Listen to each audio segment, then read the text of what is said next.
完了形は一回分かれば簡単なんですよ。はい、もう完了形のイメージはこれだけ。はい、どうも皆さんこんにちは。スターディーの河野玄太です。今回はですね、徹底文法完了形を瞬間攻略。完了形って例えば現在完了形とか誰もが聞いたことあると思うんですけど、実際ね、例えば自分で英作文とかで使うってなった時に割と敬遠されがちなんじゃないかなと思います。もうね、現在形と過去形だけで全部済ませちゃうみたいな。でもですね、完了形は一回分かれば簡単なんですよ。完了形使いこなせるようにならないと、ちょっと英作文とかで違和感のある文章だったり間違った文章とかにね、量産しかねないので、しっかりとね、これを機にもう本当にちょっとしたポイントを押さえるだけで分かるので、ぜひね、最後まで聞いてマスターしてください。ということで早速やっていきましょう。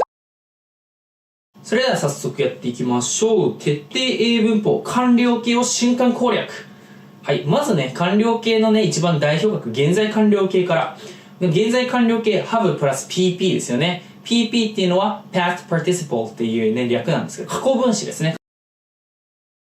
まあ、とにかく、have プラス過去分詞。これで現在完了形を表せるわけなんですけど、まあ、その現在完了形、大きく分けると3つの意味があるっていうふうに言われてますね。まあ、今はね、軽く聞き流しておいてください。3つの意味があると言われてますと。完了、結果、経験、継続。それぞれ、何々したとかし終えたって意味ですね。例えば、I have finished my homework。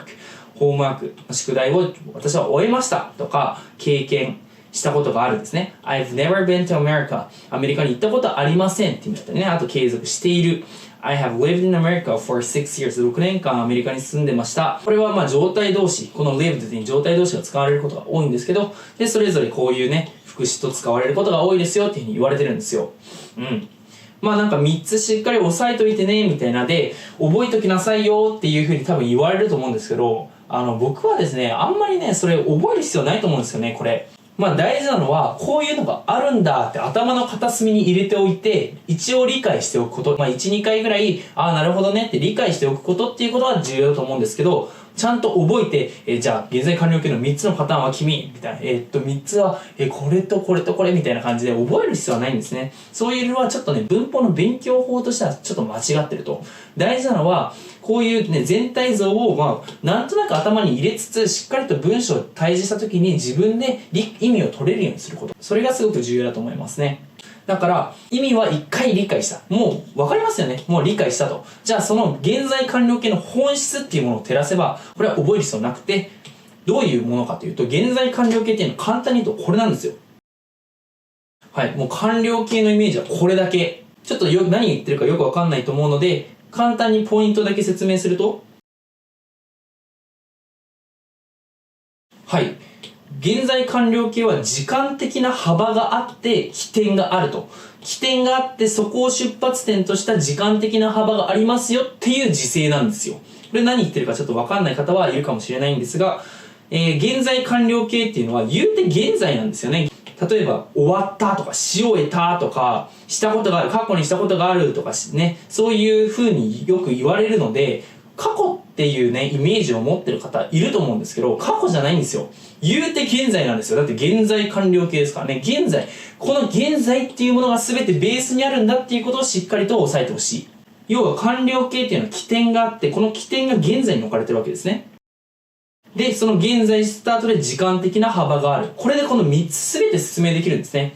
I have finished my homework っていうのは、現在を起点にして過去のここの部分の中で宿題を終えましたということですね。だから、まあ、宿題はどっかのタイミングで終わってるんですよ。終わってるけど、ここで終えたっていうことを言いたいんじゃなくて、今の時点でもう終わってるから遊べます、暇ですみたいな、そういうニュアンスですよね。I've finished my homework。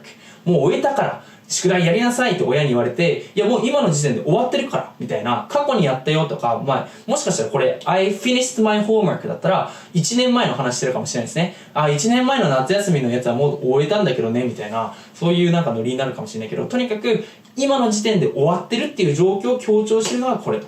他にも経験 I've never been to America っていうのは一回も行ったことないってことですね、アメリカに。っていうのは現在を起点として過去のその時間軸、まあ never だったらまあ生まれてからですね。こういう時間的な幅の中で一回もありませんって言ってるわけですよ。だから今に起点があると。今の時点で一回もないっていう風に言ってるってことがこの経験。他にも継続で言うと I've lived in America for 6 years。これはまあ、for 6 years で6年間ですね。だから6年間住んでる。現在を起点として6年間住んでますよっていう、この6年間っていうのが時間的な幅に対応しているというわけなんですね。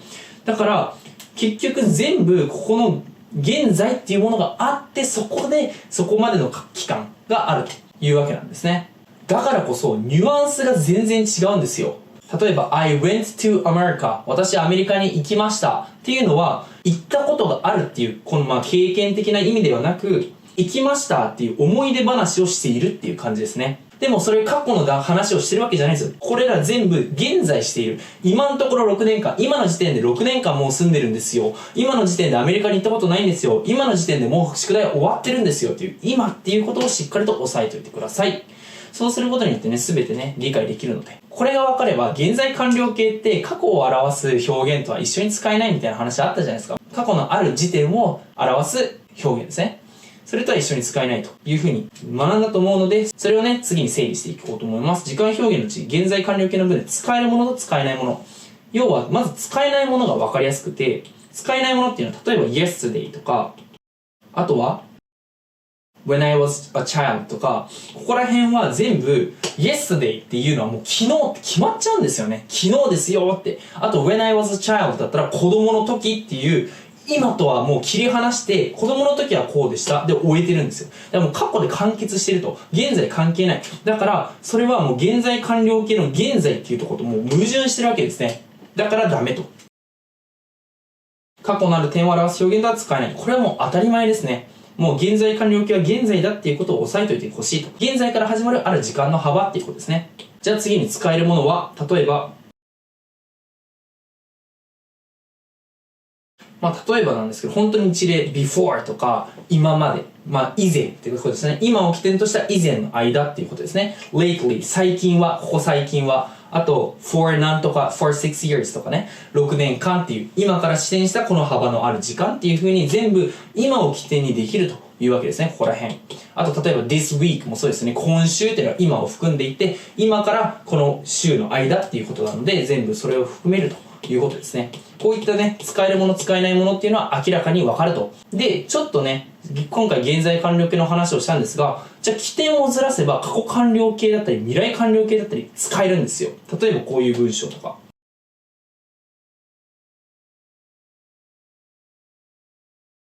はい、これ過去完了形。I had never been to Europe when I was a child.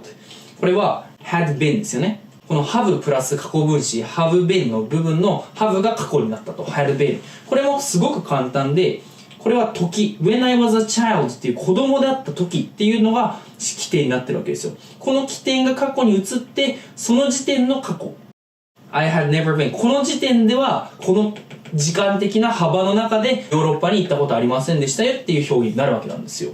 だから簡単、もう完全に現在完了形のイメージが分かれば過去完了形ってすごく簡単ですね。実は過去完了形っていうのはもう一つ用法があって過去の過去を表す大過去っていうものがあるんですね。その大過去っていうものがあるんだなって、分かってる方はそうだねっていうことを確認してもらえればいいかなと思います。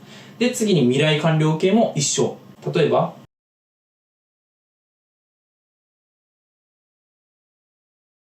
はい。I will have finished this homework by next month.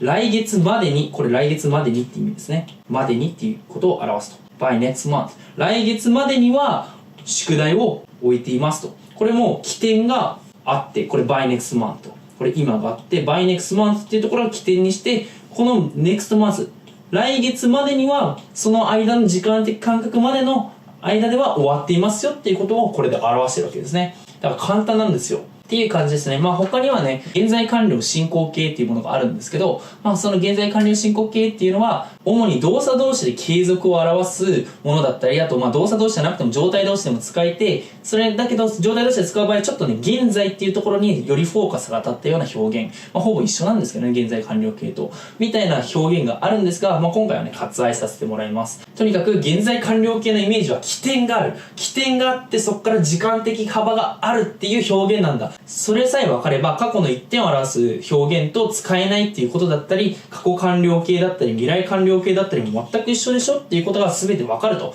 で、やっぱりそれが分かると英作文でも使えるんですね。その言ったことがあるっていうのは、ある一点じゃなくて今から始まってその過去のここの部分の幅だっていうイメージも湧くじゃないですか。っていうか常に現在完了形を見たらしばらくの間ね、こういう幅だなっていうのを常に頭の中でイメージ持っておいてほしいんですね。いずれすぐ捨てていいんですけど、捨てていいっていうのは考えなくてもいいんですけど、最初のうちはちょっとね、これ学びたての頃はそういうイメージを持って見てあげることによって現在完了形がそういうイメージでね、自分の頭の中にこびりついてくれると思うので、とにかくね、このイメージを絶対忘れないでください。この完了形っていうものはこういうイメージだということですね。ということで今回は完了形を瞬間攻略してきたんですけれども、ためになったよという方はぜひチャンネル登録、高評価とこういう動画撮ってほしいよっていうものをぜひコメントに残してもらえると嬉しいです。ね、コメント全部読んでますし、この英語やってほしい、中学英語やってほしいっていうことでね、中学生でもしっかり学べる英文法を今回説明したんでね、反映できたらいいなと思います。はい、ということでまた次回の動画でお会いしましょう。